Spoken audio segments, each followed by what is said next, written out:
Okay, everyone, thank you. Thank you for coming. A few announcements. Along with today's talk, we have a couple more lunch talks that are coming up before the end of the semester. So next week, April 19th, we have a talk by Jacob Stone from UC Santa Cruz entitled Constructing Context Before and After Intermittent Through Japanese American Incarceration and the Historic 20th Century Redmond Hirara Farmstead. So that's next April 19th. And then on April 26th, we have a talk from our own Meg Conkey entitled Practice Stopping, Slow Science, Slow Archaeology, and Slow Rock Art Research. Are there any other announcements? I think we've got one. Okay.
Yeah, great. Thank you, Millie.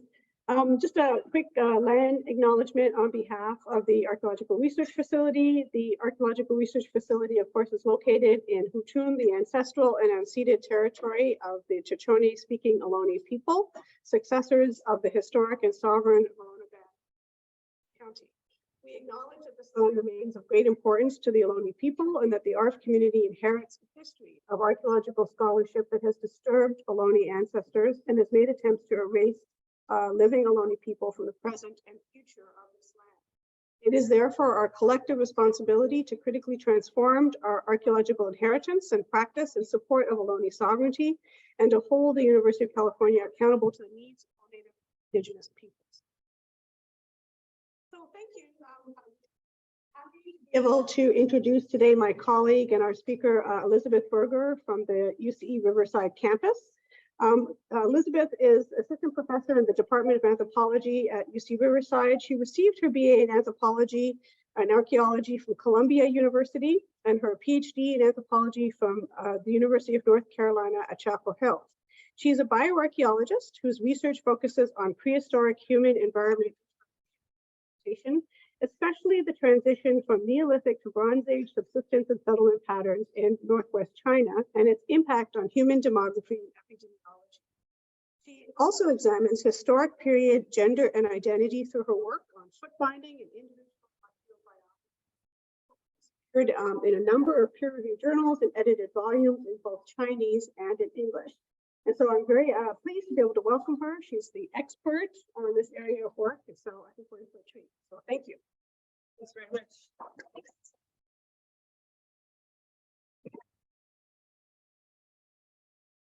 Okay, you can all hear me okay? And on the Zoom? Okay. Thank you so much. I'm very, very happy to be here. Let me know if the mic's not close enough for those of you online. I'm very happy to share my work here today at the ARF. As you heard in the introduction, I usually work on, my work is very focused on Northwest China, but today I'm going to talk a little bit more broadly about Eurasian bioarchaeology and how the work that's going on in China can connect to that. I also want to give a disclaimer. that there are going to be images of human remains in the talk. All the work that I'm presenting today was done in China under the auspices of Chinese cultural heritage institutions with Chinese collaborators. And the study and exhibition of human remains in China is a widely accepted element of both science education and historical memorialization. And in the case of these particular remains, there are no known living descendants or self-identified descendant communities. So I just wanted to warn you that there will be images of human remains coming up. So when I say Silk Road, I use the term Silk Road in the title of this talk, and that's a very laden term, right? When we say the phrase Silk Road, I'm sure it conjures a lot of images for everyone. In literal terms, usually what's meant by the Silk Road is an ancient network of exchange and transportation routes that connected various parts of Eurasia, including China, starting in about the Han Dynasty, so 200 BC to 200 AD, or even earlier, depending on who you talk to, up until the Mongol conquest of large parts of the continent in the 14th century. So the nature of that exchange over such a long period of time, you can imagine, of goods, of people, of ideas, of diseases, changed considerably over time. And therefore, as a historical concept, Silk Road really describes multiple different forms of trans-Eurasian exchange in different time periods. So as a simple concept, as a simple concept to describe a complex series of historical phenomena, it's maybe not that useful. It's kind of more of a heuristic device. However, when we use that phrase, it does draw attention to the role of movement and exchange in history and prehistory. So again, whether that's of domesticated animal and plant species, diseases, populations, material goods, technologies, and so forth. Some historians and archaeologists, most notably Kuzmina, posed a prehistoric Silk Road, or sometimes early Silk Road. Prehistoric is kind of a blurry category in this part of the world. And that describes the earliest networks of contact and exchange that correspond to the rise of nomadic pastoralism in Eurasia. So this is the concept I'm really prehistoric or early Silk Road, which is essentially exchange along the Eurasian continent in the centuries before around the 3rd century BC. Now, paleopathology, which is my area of study, is, of course, the study of ancient disease and health, and that area also concerns itself with movement and exchange. Pathogens, of course, the pathogens that have historically plagued humanity, still do to this day, often originated in the deep past and evolve, of course, as they make their way around the world and encounter societies with different ways of life and different environments. Also, there's been a lot of work on the movement of domesticated species, plant and animal species, also ways of life such as pastoralism, technologies for irrigation and metalworking, and so forth. All of these things deeply impacted human health throughout history by way of changes in diet, changes in population density, changes in daily activities, and so forth. So there has been, these are some of my colleagues from China, and there's been a great deal of research on human skeletal remains in China, from what we could call what is today China, but was in prehistory the part of the earliest Silk Road, this prehistoric or early Silk Road, as well as Central Asia and Inner Asia. Much of the work on human remains from this part of the world has focused on morphology and population relatedness and population movements.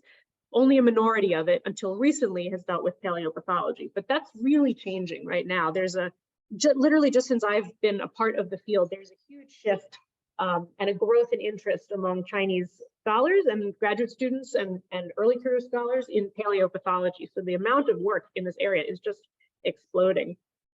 Also, COVID notwithstanding, so excepting the last few years, there has really been an explosion in the last decade of Chinese involvement in archaeological research around the world. Chinese scholars going to Mexico, going to Ukraine, also not so recently, but going to various other parts of the world to engage in archaeological research in collaboration with international colleagues. And this is a really, really big change, and it's a really great opportunity for further internationalization and globalization of archaeological research, because it's very hard to exaggerate the volume and pace of archaeological research in China. It's just incredible, overwhelming. Every year there's dozens and dozens of new discoveries.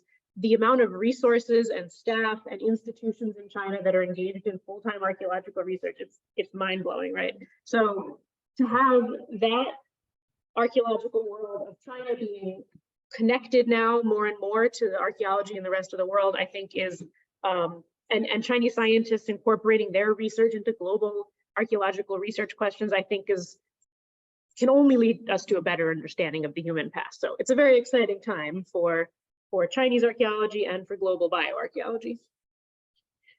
So I'm going to give a very brief overview of some of the interesting findings that have come out of early Silk Road bioarchaeology.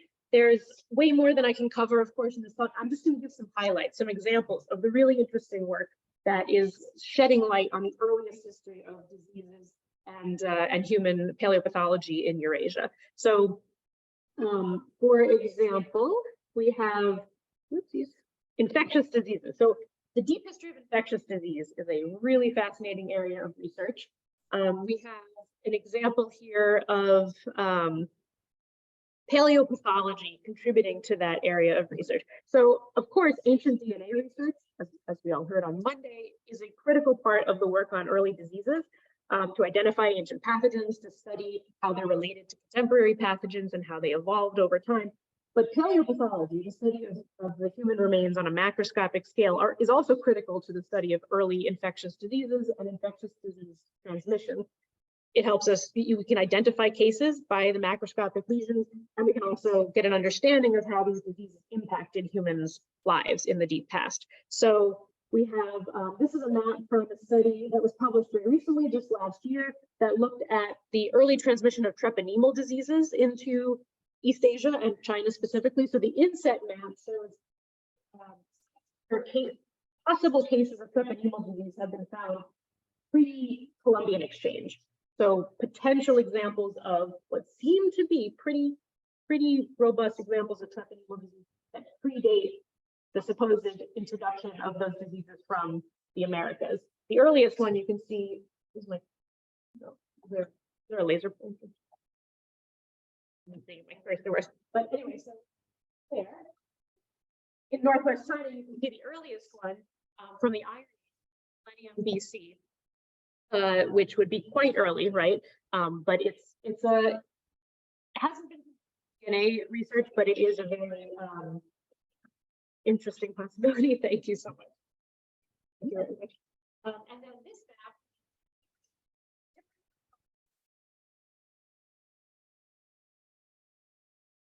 map from the New World, from Columbus.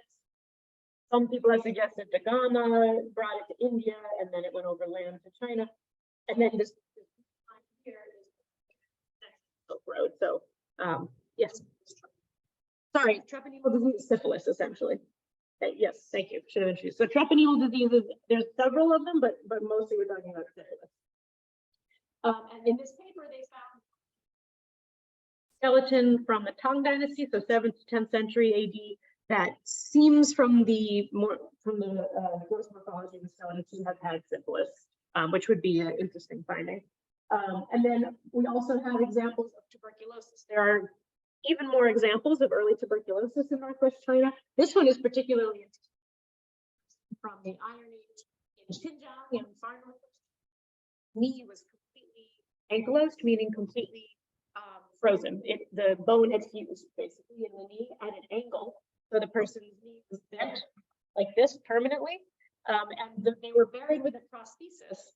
So this was a leather wood prosthetic with on the back was a little shelf that the knee would rest on, and then on the as a base for the prosthesis. So very interesting case of an individual. And there's other examples as well of what seem to be cases of tuberculosis. There's also cases of, or at least one case of the DNA of Hansen's disease or leprosy found in a first millennium site in Uzbekistan. So there's sort of cases at the moment that are waiting to be knitted together into a bigger story of the transmission of these infectious diseases across Eurasia. Parasitic infection. Oh, right. Okay, so parasitic infection is also a very interesting area of research. The actual eggs of parasites that infect humans can be recovered from the soil. Paleoparasitology is the field. So if you basically take soil samples from around the abdomen of where a skeleton is buried, and then look under a microscope at the soil samples, you can find eggs of parasites, and then those differ from species to species. You can identify what species of parasite infected people when they died. This is a colleague of mine, primarily a paleoparasitologist, studied a site from, again, Northwest China that was in the Taklamakan Desert and in use during the Han Dynasty, so 200 or about 100 BC to 100 AD. Very arid, very, it's a desert essentially. And this is a military outpost of the Han Dynasty. They studied what are called hygiene sticks. And so basically what people used instead of toilet paper were these sticks with cloth wrapped around one end that they would wipe themselves with. And this site was excavated way back in 1992, and they recovered, it's so arid there that the preservation is incredible. And they found hygiene sticks with human feces still on them. And so more recently, my colleague and her team went back to the remains from that site and did a study of parasites, and they found multiple species, including, this is called a Chinese liver fluke, or it's the egg of a species called Chinese liver fluke, which is native to southern China. It's only lives in very humid and warm environments, which is the opposite of where this site was found. And so basically they found evidence through the parasites that the soldiers that were stationed there during the Han Dynasty came from all over China. They found many species. This is striking because it's certainly not native to that area. So parasites give us a big insight into the movement of people around the continent. Activity and lifeway. One of the most significant developments in human economy and ecology and culture along this prehistoric Silk Road is the rise of nomadic pastoralism as a way of life. It's very complicated. Much has been written about China, Mongolia, Siberia, Inner Asia, how this transition happened. It was not linear and it was not the same in every place. So paleopathology has the potential to really reveal the fine-grained details about this transition and how it impacted human populations and their health. So we can use the skeletons to reconstruct physiological stress, activity, diet, and so forth, all of which were impacted by the shift to nomadic pastoralism. So for example, horseback riding was one of the things that accompanied the rise of nomadic pastoralism in many parts of Eurasia, not in every part. And so we have some examples of studies that have found evidence of horseback riding in individuals from various parts of this Silk Road or early Silk Road. We have, this is a study looking at two skeletons from a Scythian site, so 4th century BC in all the way over, this was in Ukraine. And there are injuries to the spine, and also this is a fracture of the humerus, the upper arm bone, which is typical of falling from horseback. Right? The most common injuries when you fall from horseback are to the head and the upper limb. And then this is also a study from much earlier, 9th to 12th century BC in Northwest China, so the other end of this early Silk. And they found, this is just a small sample of the injuries that they found on a set of skeletons. It also suggests that they were riding horses and also using bows and arrows. And so that would be extremely early. This is actually quite early for horseback riding, so that's an interesting finding. And then finally, we have violent trauma. So there's, of course, a lot written in Chinese history about the conflict between the settled Chinese agriculturalists and the nomadic pastoralists on their borders and warfare between them and so forth. And so that military conflict looms large in Chinese history. And so there have been, of course, many studies of skeletons from historical periods, but if we push back into the Bronze and Iron Ages, we still see evidence of conflict and violence between people. These are just a couple examples. This is a site from Northwest China, Xinjiang, and this is the Bronze Age, people who have sharp force trauma top of the frontal bone, so here on the top of the head, essentially. Based on not just this individual, of course, but the entire pattern at the site, this team has concluded that they found evidence of people on horseback fighting with people on foot, because a lot of the injuries were from above. And these are perimorph, which means that it was fatal, essentially. And then here's another site. This is from a little bit later, 5th to 5th century BC. Linger Iron Age site. So in Xinjiang, this site has a number of individuals who suffered terrible trauma. This individual had 3 separate wounds, including a heel fracture of the nose, and then a healed blunt force injury to the head here. Or no, they had heel trauma and they had perimortem trauma, which are these projectile. This is the outside of the skull and the inside of the skull. Basically, an arrow, right? Projectile wound was what was fatal to them. But what's interesting about that individual is they had antemortem, meaning before they died, injuries that had time to heal, and then perimortem injuries, which means that they were in multiple battles or multiple raids or whatever form of violence, with multiple incidents throughout their lifetime. So it was frequent enough that the same person could experience it multiple times. And various studies have been done on the prevalence of violence and what percentage of males versus females versus age groups. So that's its own very interesting area of research. So I'm going to turn now to my work and introduce some of my preliminary findings. This is a project that I've been involved with for the last 6 or 7 years. And we've been on pause a little bit for the last few years because travel to China has, of course, not been possible. This year, with all luck, we will be back in the field. Very, very happy about that.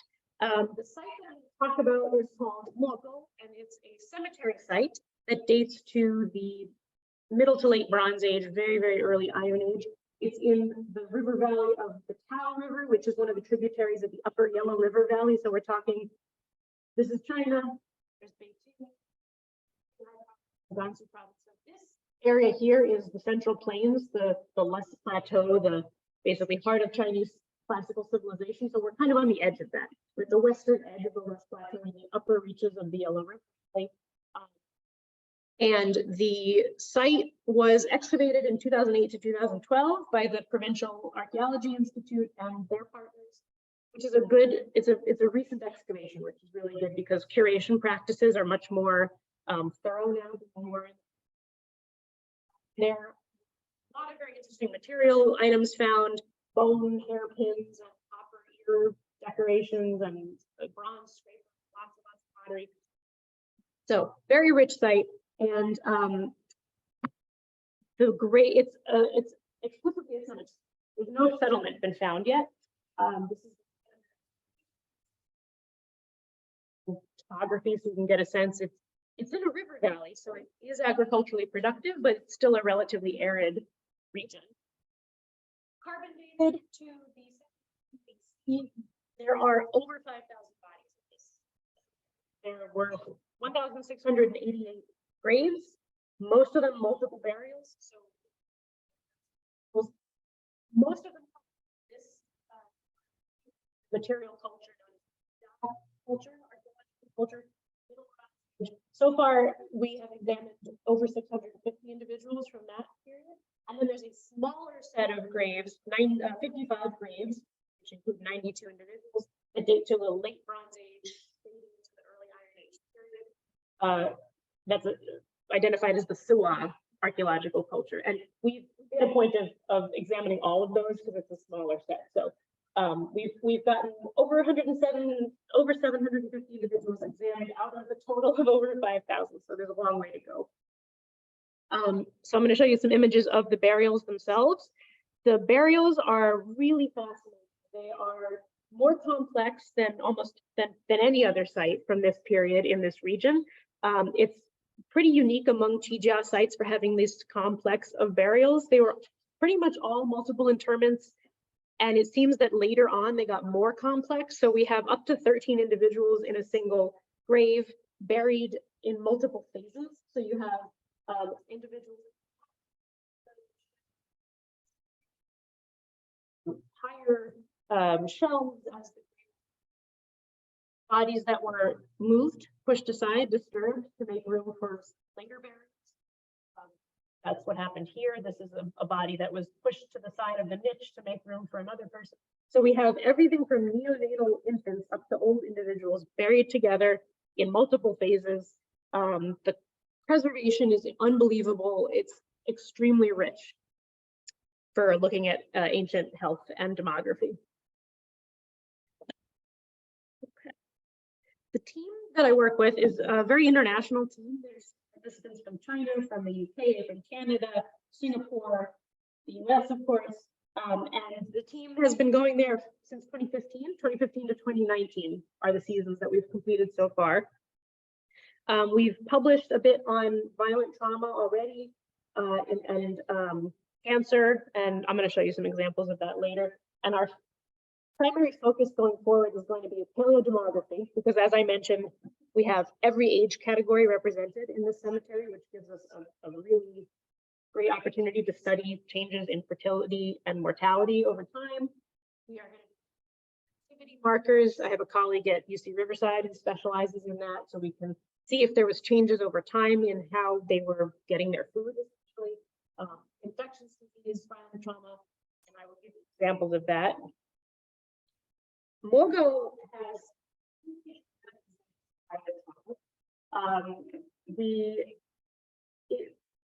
up to the 2018 season, we had found that 11% of the adults at Mogo had evidence of violent trauma. This is blunt force trauma. This is sharp force trauma. Again, perimortem sharp force trauma. This is healed sharp force trauma. So this person survived being hit on the head with a sword or something. Lots of injury to the cranium, especially, which really does indicate interpersonal violence, and multiple different kinds of weapons being used. So very, very dramatic findings. This is the paper if anyone's interested. And this is a little bit different from the paper because it incorporates our data from the most recent season, 2019. We found 8.6% of the total, or 12% of the adults, had violent trauma. 80% plus were male, and more than half perimortem, so fatal. And 2 individuals had both antemortem and perimortem, which again means they experienced violence multiple times during their lifetime. You can see that the distribution, the blue is head and face, and the yellow is postcranial, so body. The majority of the injuries are on the cranium, which again indicates violent intent. Most of the ones in the cranium are blunt force, whereas in the postcranium, so everything below the neck, most of them are sharp force trauma. So there's clearly a pattern here of how different weapons are being used. Clearly, men are more affected by violence than women. And so what we want to do now is look at the change through time, right? So we don't yet have a detailed sequencing of all the graves. The institute that conducted the excavation is still working on that, but we have the rough division between the 2 periods of the cemetery, the Chija graves and the Sewa graves. So we are able to look at that. So we've just started doing some preliminary analysis to look at change through time. And we find absolutely no difference between the 2 periods, Chija and Sewa, in terms of bodies with no trauma and bodies with trauma. It's like literally exactly the same. It's like startlingly similar. And this is, I'm only talking about cranial trauma because that's a quick and dirty way of violent intent. So that, it was very unexpected. We did expect to see a change in time because this level of violence indicates some precipitating factor. There was resource shortage, or there was political turmoil, or something was happening to cause this degree of conflict. But apparently over the entire 600-year span of the site, there was not a change in the rate of violence. That was a surprising finding. We also expected to see some change in diet over the course of the site's use, because this is a period, the second one, where nomadic pastoralism was becoming more common in Central Asia. In this part of China, it wasn't so much nomadic pastoralism, but the mix of species was changing so that people were definitely incorporating more herding into their agro-pastoral way of life. So we expected to see some change in the diet. And the detailed analysis is still ongoing, but we have just showing right here dental abscesses, which is infection in the jaw, which is usually a result of caries or cavities. And cavities are worse the more agricultural foods you eat. It's more complicated than that, but generally the more starchy agricultural food you eat, the more cavities you get, which means the more dental abscesses you'll get. And we have no difference. This is not a statistically significant difference. So this suggests that there was no change, at least from this one course measure, no change in oral health, which suggests no dramatic change in diet over the course of the site being used. Again, surprising because there is a change in material culture and the whole region was seeing a change in diet. So we expected to see some change. There wasn't. The only thing we've done so far in paleodemography is to calculate fertility. This is using a method called the fertility index, where you take the individuals who are over the age of 14 when they died as a proportion of all the individuals. And that gives you a rough estimate. And then you plug it into a formula and you get an estimate of the total fertility, which means how many babies were born per woman. This does change. We have a drop in 5 births per woman to a little over 4 births per woman. So that is a significant change. So that does indicate there was a change in the demographic patterns at the site. Now, what does it mean when the fertility rate drops? There's actually 2 completely opposite ways to interpret that. One is that there was worse health, worse nutrition, worse maternal health means less fertility and fewer births, right? So it could mean that health was getting worse. It could also mean that more infants were surviving. There was higher infant survival rate, and so people chose to have fewer children. They felt secure having fewer children that they would survive to adulthood. So it kind of has 2 different interpretations. We have to look at it in the context of the site. Growth disruptions. So I'm sure many of you are familiar with these, but I want to make sure that we're all together on this. So these grooves in the teeth are what are called linear enamel hypoplasias, or LEH. And basically when a child is growing, if they experience some kind of physiological disruption, that could be starvation, infectious disease, a parasite, something that stresses their body, their teeth will stop growing temporarily while they heal. And then when they recover, the teeth resume their growth and end up with a permanent line in the dental enamel, which is a permanent record. It never heals because dental enamel doesn't remodel. So you have permanent record of that insult to the child. And so we have, this is a statistically significant change. Individuals from the earlier period with linear enamel hypoplasias to the later period have a dramatic rise in the percent of people who had LEH. This also has 2 completely opposite ways to interpret it. It could mean that more people were experiencing disease or starvation when they were children, right? So that means worse health. But LEH, you only see LEH if a person recovers and continues growing. If a child becomes ill and then dies and doesn't recover, then there's no resumption of growth. There's no line in the teeth to show you that. You only see LEH in people who survive that illness. So it could mean that more people experienced those illnesses. It could also mean that more of them were surviving. I'm running a little low on time, so I just want to quickly show you some of our other examples. Trepanation, cranial surgery. We found 11 cases of trepanation surgery. So these are all adults, male and female, who had holes scraped in their cranium. All of them survived. These are all ante-mortem. And in fact, were so well healed, we couldn't even guess what kind of tool was used because it had healed so well. They're all in the same location. So we think this was not a medical treatment by a modern definition. It was some kind of ritual or perhaps a treatment of something non-physical. Even more examples, all different individuals, so all the same pattern. We also found one case of what seems to be multiple myeloma, this person with cancer, essentially, that affected their skeleton and caused destructive disease. These are x-rays of the same bones. And then we also, this is really exciting, we have a few cases that seem to be tuberculosis. This is the most clear individual. They have destruction in their vertebrae, and this is an x-ray of the same vertebrae. Very indicative of tuberculosis. And in fact, our colleagues at Fudan University in Shanghai are looking for, are doing a DNA analysis on this individual to see if they can identify actual pathogen DNA. So just to wrap up, we have some preliminary conclusions, which will go, apparently did not follow the regional trend of diet change, continue to experience a high level of violence throughout the site's use, and did see changes in demography. So these are actually all of those are opposite what our expectations were. So we have a few new hypotheses we're going to be testing in the next few years. We want to see how Mogul was integrated into the regional socio-political formations. That could have contributed to the violence.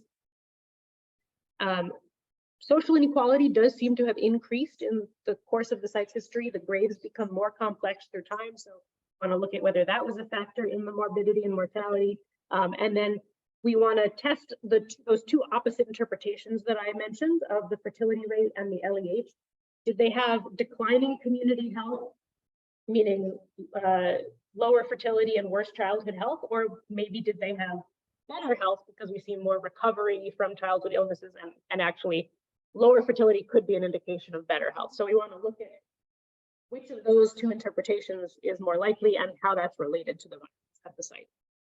So a lot of work still to do, but my point today also is that we have to be looking at these sites in the context of the broader Eurasian continent. We want to look at how violence, diet, activity, and demography were changing across the entire early Silk Road, and how those new species and new political formations that were being introduced could have affected people in Northwest China. And that's all I will say for now. Okay, thank you.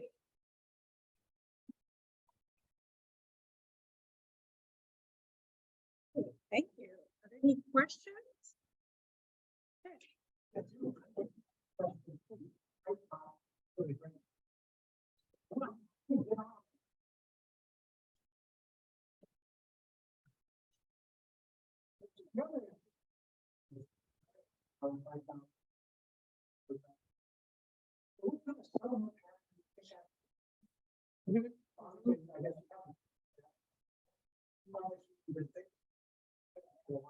Yeah. Yeah, absolutely. So the settlement pattern is a really critical question, and there's been no systematic survey done yet. So there's a lot of survey in China, but it's not really settlement survey. There are certain regions, let me back up. There are certain regions where systematic settlement surveys have been done, sometimes with international collaborators, sometimes not. So Inner Mongolia, the East Coast of China, the Shandong province, there's been some time depth settlements. Would love to see that happen here. There are atlases of archaeological sites in China that are not systematically collected, but compile all the known sites. So there have been some people who've attempted to show changes through time and settlement patterns using that data, but it's really unsystematic, so it's not clear whether it's that reliable. In the Tao River Valley, there are only small settlements, very small settlements, no settlement big enough to have a 5,000 person cemetery, even if it was in use hundreds of years. So the working hypothesis is that it was a communal cemetery for multiple villages, potentially, or there's just a massive site that no one's found yet. Rowan Fladd at Harvard has a project in that region right now. So they've excavated a site that's not like one county over from this cemetery. So I think the plan is to continue doing surveying in that area. Hopefully we'll have some answers.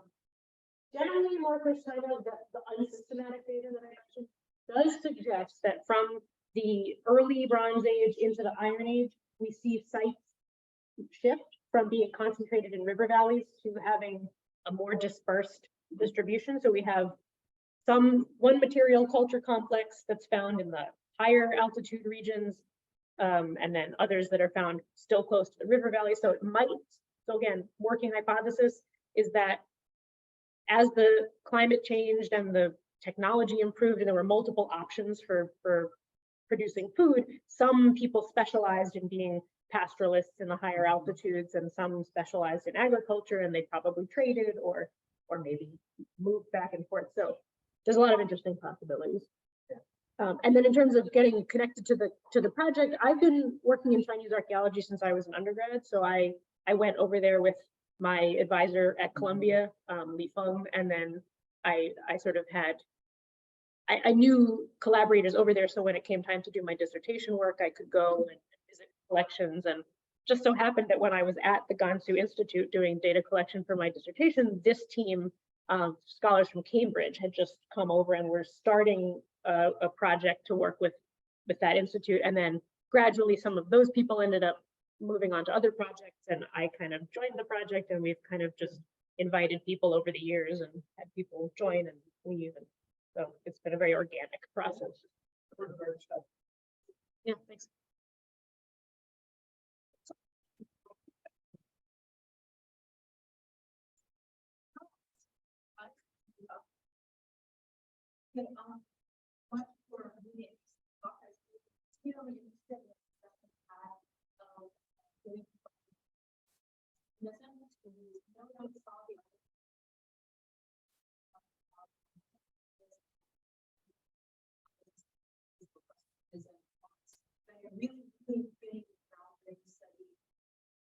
Mhm. And so moving a little forward in time, if you're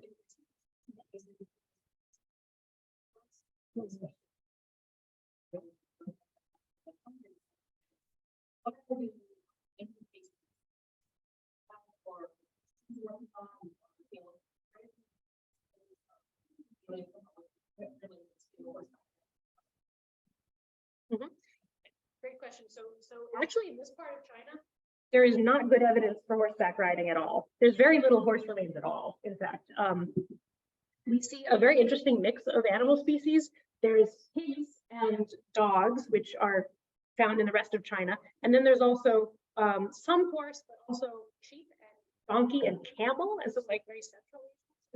It's very clearly a point of contact between the two zones. The horses, there's no good evidence this early in this part of China for horseback riding. The horseback riding, the only evidence, like the studies that I mentioned, I'm going to skip way back to the maps here, are further to the northwest.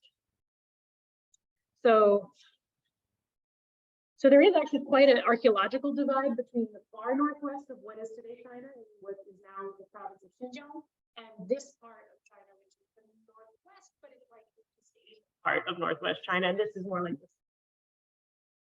So all the evidence for horseback riding as early as the Bronze Age comes from way up here. Down here we have some horse remains, but from the humans, and as far as I know from the horses, there's no evidence of them being ridden until hundreds and hundreds of years later, when we have actual like art historical and written records of horseback riding. Chariot use was earlier than riding in China, but there are people in China working on this. There's a zooarchaeologist at China's Northwest University, named Li Yue, who is working on the animal remains from Mogo. I didn't have time to join her, but there were a lot of animals buried with the humans here. So she's looking at those, and she's involved in some of these studies on equestrian evidence for horseback riding. So I'm hoping that there will be more information on that soon. Yeah.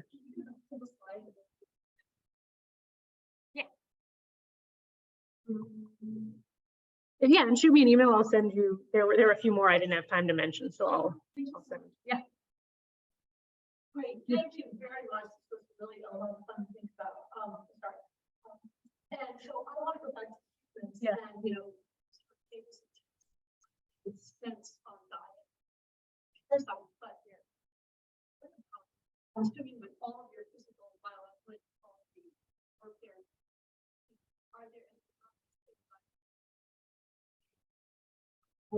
no, what's the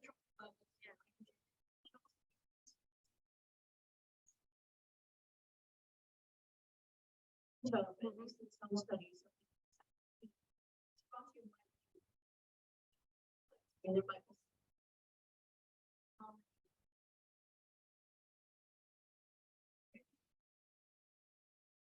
So there's a lot of pieces to that. Thank you for that question. And I wish I'd thrown it in here. I do have a graph that shows there are a few published isotope values from Mogo, not by our team, but no, I don't believe I threw it in here at the end. I didn't think of it. But isotope studies is actually really taking off in China. So for the last 10 to 15 years, there's been just tons and tons of isotope work. So there have been several people all, I believe, graduate level, like working on their graduate theses, who come to the Morgo collection and take samples of isotopes. So there's a couple values that are published in other studies of like the region, and then there's a few people who were waiting on results, like more comprehensive results.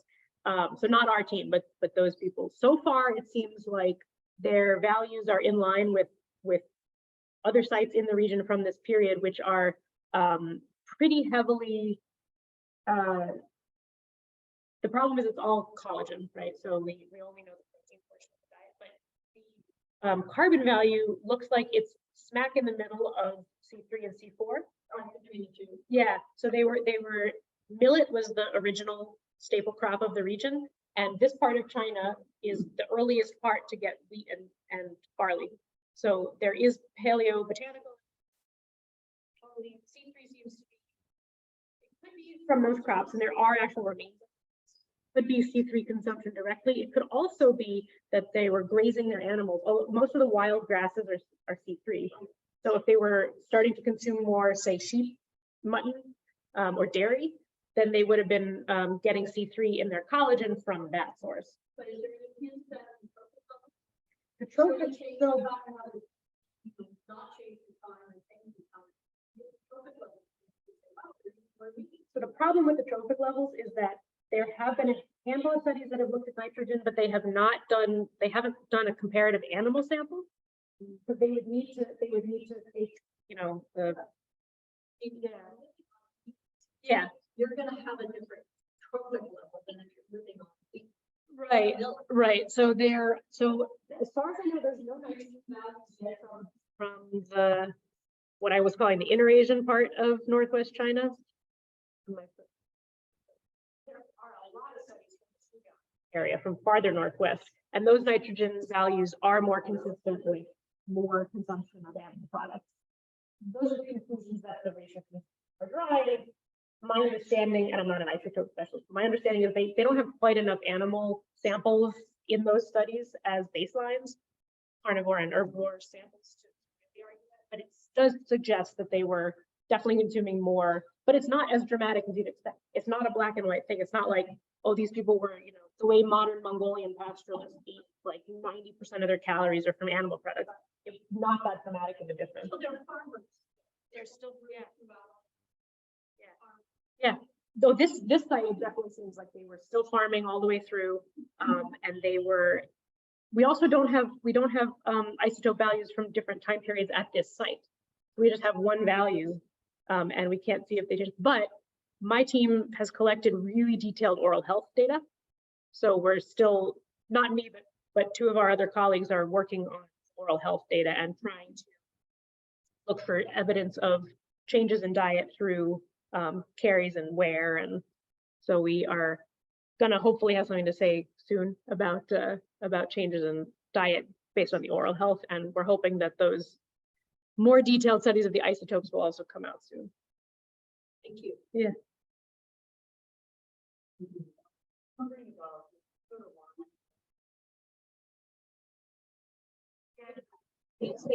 Yeah, my computer. Frozen. My PowerPoint has frozen. So that let me try. I'll try restarting it.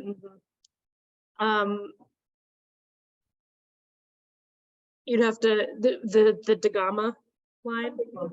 Yeah, I'm not 100% sure. Yeah, that I'd have to look back at the caption from that publication. Because of course there is.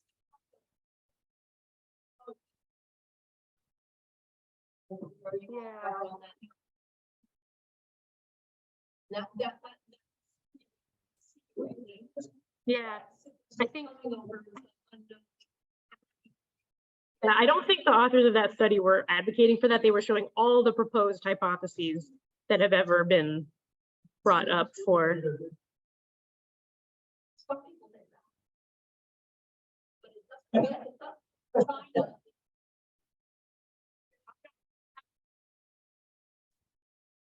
But these lines are meant to post transverse, and these are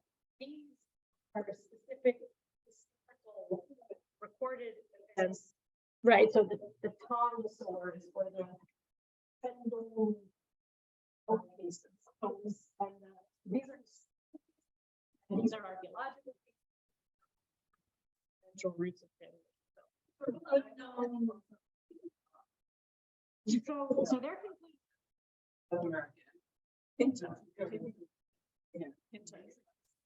yeah. And the case that they're talking about in this particular article is in central China, where their conclusion is that the ecology would not have supported Berger. It was definitely syphilis. From the lesions, you can't say one way or the other. They concluded it was syphilis based on the ecological context.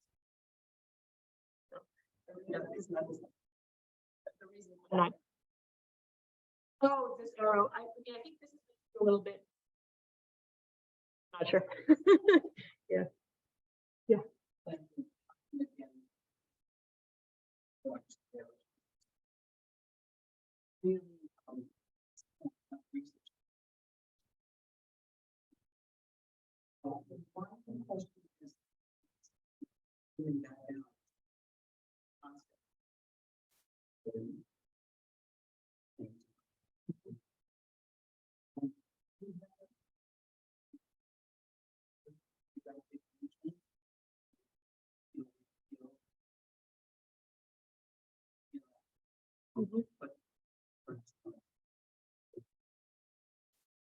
So there isn't really a systematic research trend towards doing that. That's kind of what I'm trying to propose. So I really very focused on China, and now I'm starting to look a little more broadly. So I have, for example, I'm on a committee of a student at NYU who's working in Central Asia, but also China. So she's starting to draw those threads together.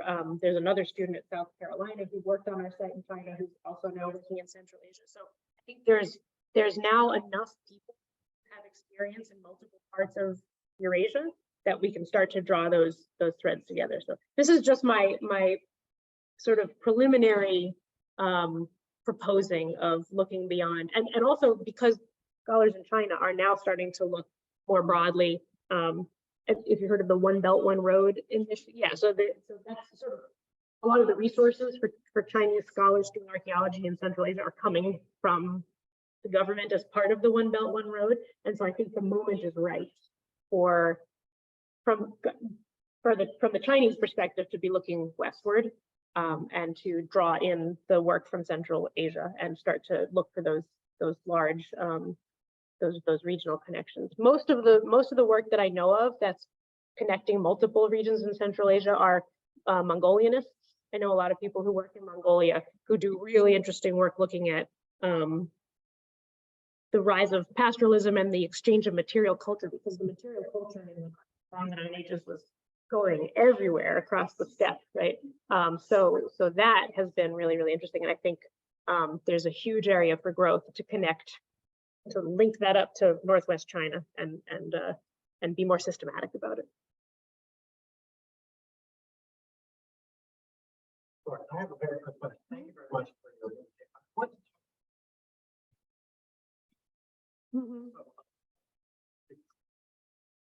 Yeah. Yep. Okay. Is there?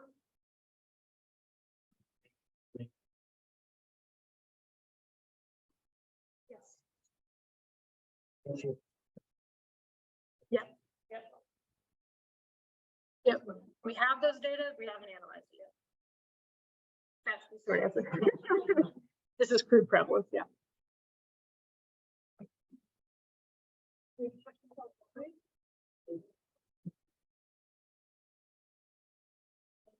Oh, someone asked, why did they practice cranial trepanation? What was the purpose of doing that? We conclude that it was not, so we don't have any evidence that it was being done to treat, say, like intracranial swelling, for example, which in some parts of the world you do have. There's no evidence of other injuries on these crania besides the trepanation, and they're all in exactly the same location. So our conclusion is that it was some kind of ritual purpose. What that exactly means is very hard to say at a prehistoric site, but it definitely seems to not have been in direct response to other physical or physiological ailments or traumas. That's kind of as far as we've gotten with the interpretation. Always adults, all of them survived. So it seems to have been a very routine or very well established practice. And we have published on it if you're interested in seeing more details.